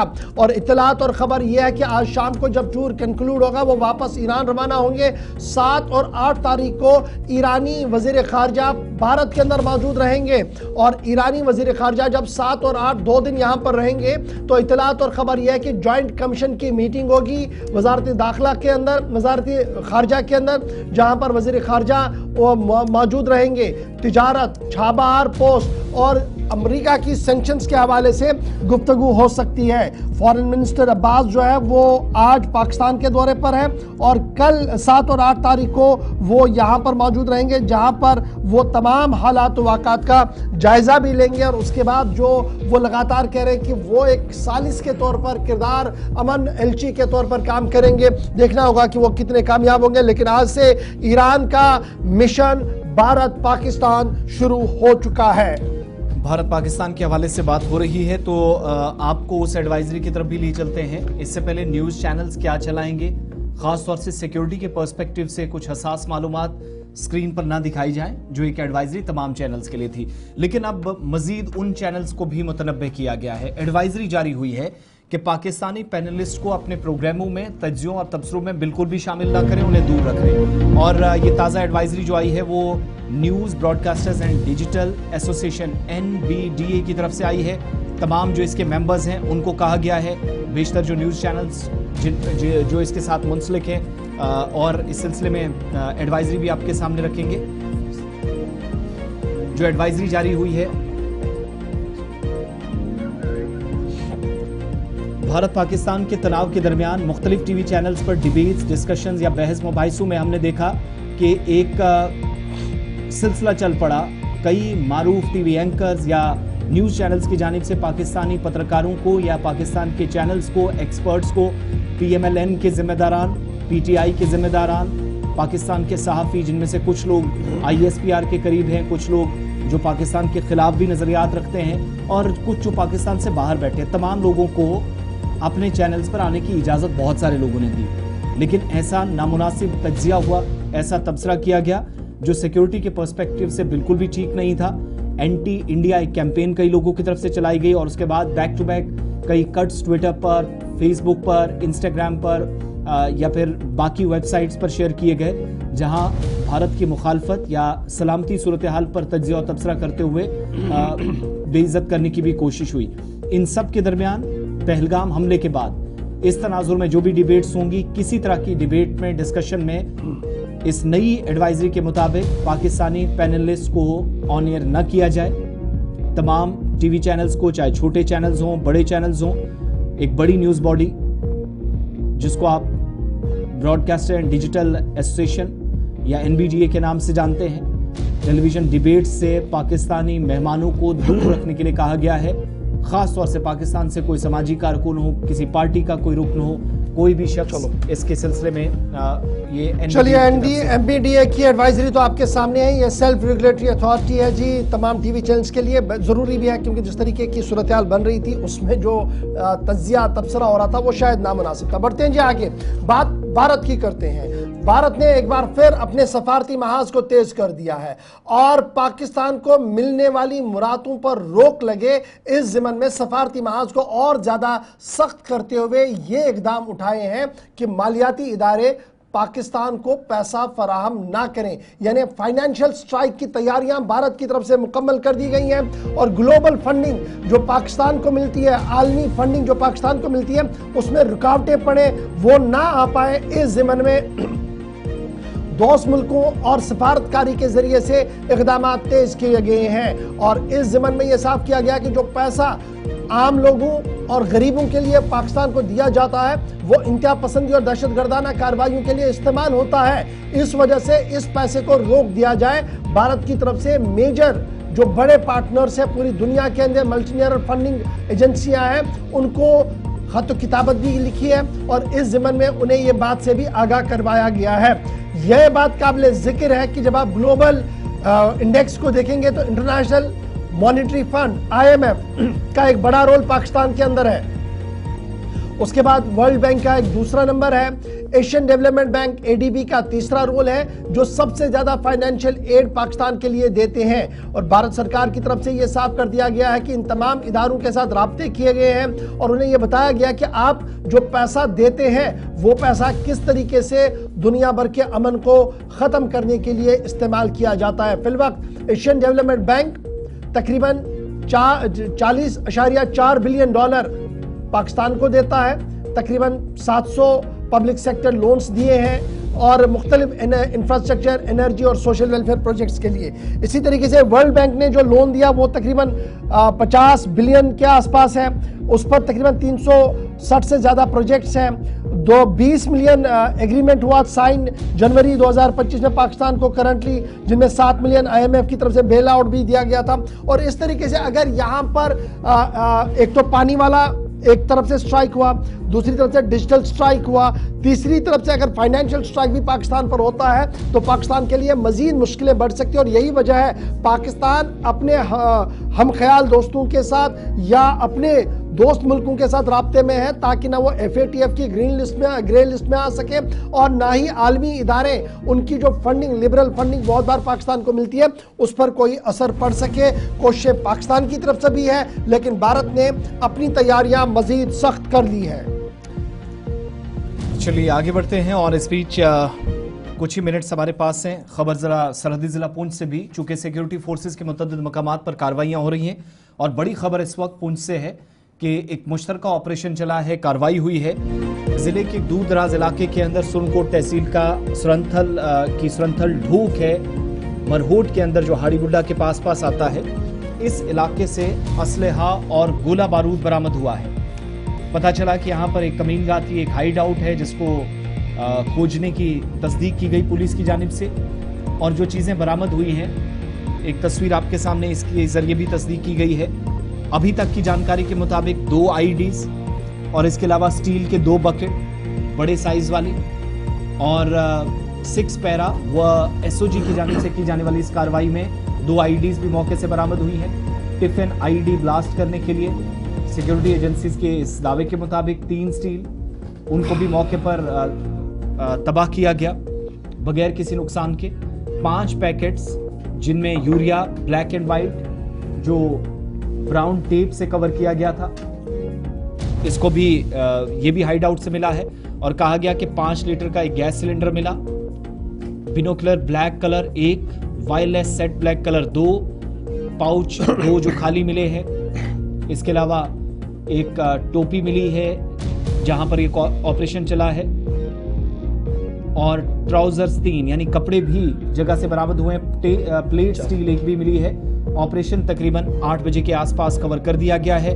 पुलिस स्टेशन सुरनकोट को इतला मिलने के बाद इस इलाके के अंदर कार्रवाई की गई थी फौज के साथ मिलकर और हथियारों का एक जखीरा तलाशने की बात कही।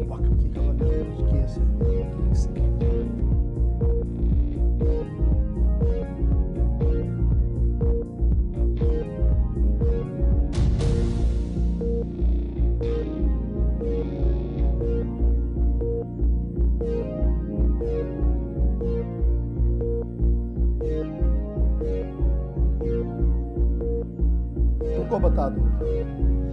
चलिए जनाब, कार्रवाई के बाद जरा एक और अहम और बड़ी खबर की ओर आते हैं जहां पर सबकी नजरें आज सुप्रीम कोर्ट पर रहेंगी, क्योंकि वक्फ तरमीमी कानून जो पूरे मुल्क के अंदर नाफिज हो चुका है लेकिन अदालत के अंदर है, आज सुप्रीम कोर्ट के अंदर वक्फ तरमीमी कानून पर दोबारा से सुनवाई होने जा रही है। बड़ी खबर, सुप्रीम कोर्ट के अंदर वक्फ तरमीमी कानून पर आज सुनवाई होनी है। 17 अप्रैल को सुप्रीम कोर्ट ने मरकज को वक्त दिया था कि आप बयान हल्फी दायर करें, जो एतराज़ात आपके उठाए गए हैं उन पर आप अपना जवाब दें। 17 अप्रैल के बाद आज दोबारा से सुनवाई होनी है।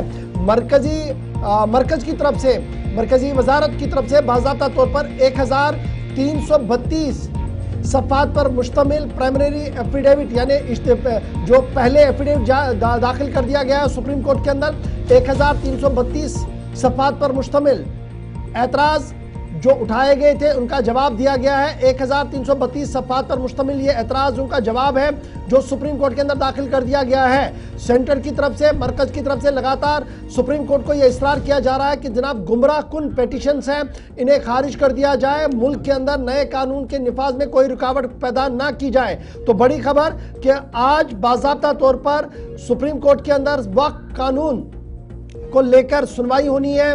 1332 सफ़ात पर मरकज ने अपना बयान हल्फी दाखिल कर दिया है। मुस्लिम तंजीमों की तरफ से बयान हल्फी दायर जो किया गया है उन पर सवाल उठाया है। कहा गया कि जिस तरीके से इमलाक की कहानियां सुनाई गई हैं और लिखी गई हैं वो दरअसल उस पोर्टल के मुखालफत में है जो पोर्टल मरकजी वजारत ने बाज़ाब्ता तौर पर वक्फ कानून बनने से पहले राइज किया था और उस पर तमाम तर डिटेल्स फैली है, उन डिटेल्स को खंगालिए और मरकज के एफिडेविट को खंगालिए तो पता लगेगा किस तरीके से कोर्ट को गुमराह करने की कोशिश की गई है। वकला की तरफ से आज यह दलील भी रखी जाएगी कि जिन अफसरों ने कोर्ट को गुमराह किया और गलत एदाद शुमार रखे हैं सामने, उन अफसरों के खिलाफ भी कार्रवाई होनी चाहिए, क्योंकि अजीम कोर्ट के सामने, बड़े कोर्ट के सामने इस तरीके का नामुनासिब जवाब देना सही नहीं होगा। तो यह बड़ी इंपॉर्टेंट बात है कि आज वक्फ कानून पर दोबारा से गुफ्तगू होनी है। मरकज ने 1332 सफ़हात पर मुश्तमिल एफिडेविट दाखिल कर दिया है और सुप्रीम कोर्ट आज 11 बजे इस पूरे मामले पर दोबारा से सुनवाई करेगा। एक इंटरीम रिलीफ भी मिला था वक्फ भाई यूजर के नाम पर, देखना होगा कि वो इंटरीम रिलीफ जारी रहेगा। और जो वकला की तरफ से कहा जा रहा है कि जो एदाद शुमार मरकज ने दिए हैं वो गलत है, कितना सुप्रीम कोर्ट के अंदर इस पर बहस होगी, ये भी एक बड़ी बात होगी। तमाम नजरें आज सुप्रीम कोर्ट पर, दो केस, एक अंदरूनी सलामती को लेकर जम्मू कश्मीर का और दूसरा बड़ा केस वक्फ बोर्ड को लेकर होगा, जहां पर चीफ जस्टिस इस केस की समाअत करने जा रहे हैं। चलिए, प्रोग्राम के आखिर में खबर भारत पाकिस्तान के पुरतनाव और कशीदगी के बीच होने वाले इकदाम के ताल्लुक से भी थोड़ी देर पहले एक खबर हमने आपके सामने रखी कि बगलियार डैम में पानी का बहाव कम किया गया है, तो उसका असर आप देख रहे थे कि काफ़ी कम पानी नीचे जा रहा। लेकिन दूसरी तरफ चिनाब के अंदर भी चूंकि सलाल डैम का पानी रोका गया है, तो उसकी कंफर्मेशन इन तस्वीरों से हो रही है और कहा जा रहा कि अब तक की तारीख में सबसे कम पानी का बहाव दरियाई चिनाब में, अखनूर के आसपास की तस्वीरें हैं और पानी का फ्लो और हल्की सी बारिश में भी सतह आब में ज़बरदस्त इजाफा होता था। लेकिन जो 23 तारीख को CCS की बैठक में फैसला हुआ, 5 बड़े फैसलों में पहला फैसला सिंध तासाबी मुआहदे के तहत मुअत्तल करना और उसके बाद अमली तौर पर इकदाम शुरू करना, एक नतीजा जो पहले हमने जब नदीम हमारे साथ प्रोग्राम में ज्वाइन किए हुए थे वो तस्वीर जहां बगलियार से पानी का बहाव कम हुआ है, और ये तस्वीर चिनाब की आपके सामने। और चिनाब बड़ा गरजता था और बड़ा बरसता था, लेकिन जो हिकमत अमली अडॉप्ट की गई कि भारत अपने तरीके से पानी बंद करेगा, अपने तरीके से छोड़ेगा, और ये कहा गया कि हम इंडस वाटर ट्रीटी के तमाम शिकों पर काम नहीं करेंगे, हम नहीं मानते, इसको एबेंस में कर दिया। उसका असर जम्मू कश्मीर के अंदर साफ दिख रहा है। और ये दरियाए चिनाब है, अखनूर के आसपास के इलाके, अखनूर के आसपास के विजुअल्स हैं जहां पर आप ये देख रहे हैं कि किस तरीके से पानी के बहाव को मुकम्मल तौर पर रोकने की कोशिशें हैं। और चाहे 2 दिन भी रुके, इसका मतलब जब 72 घंटों में पाकिस्तान में जो पानी आना था वो नहीं आएगा। और सीजन क्या है, खेतीबाड़ी का है। मैंने पहले ही कहा कि 5-6 सेक्टर्स ऐसे हैं जो वर्स्ट हिट होंगे पाकिस्तान के अंदर। ये एक स्ट्राइक है, दूसरा डिजिटल स्ट्राइक है, तीसरा फाइनेंशियल स्ट्राइक है, और चौथे स्ट्राइक पर खुद ही राजनाथ सिंह साहब ने कहा कि जो आप कह रहे हैं वो बराबर होगा। यानी चारों तरफ से पाकिस्तान को घेरने की हर मुमकिन कोशिश की जा रही है। चलिए, आज के इस प्रोग्राम में बस इतना ही। सलाम जीके में हम सबको आप इजाजत देंगे। वक्त एक छोटे से ब्रेक का है, ब्रेक के उस पार खबरों का सिलसिला जारी रहेगा। दिन भर डिबेट्स, डिस्कशंस, प्रोग्राम्स न सिर्फ JK 24/7 न्यूज़ पर बल्कि गुलिस्तान न्यूज़ के अलावा तमाम सोशल मीडिया नेटवर्क साइट्स पर हमारे साथ रहिएगा। बहुत बहुत शुक्रिया आप सबका।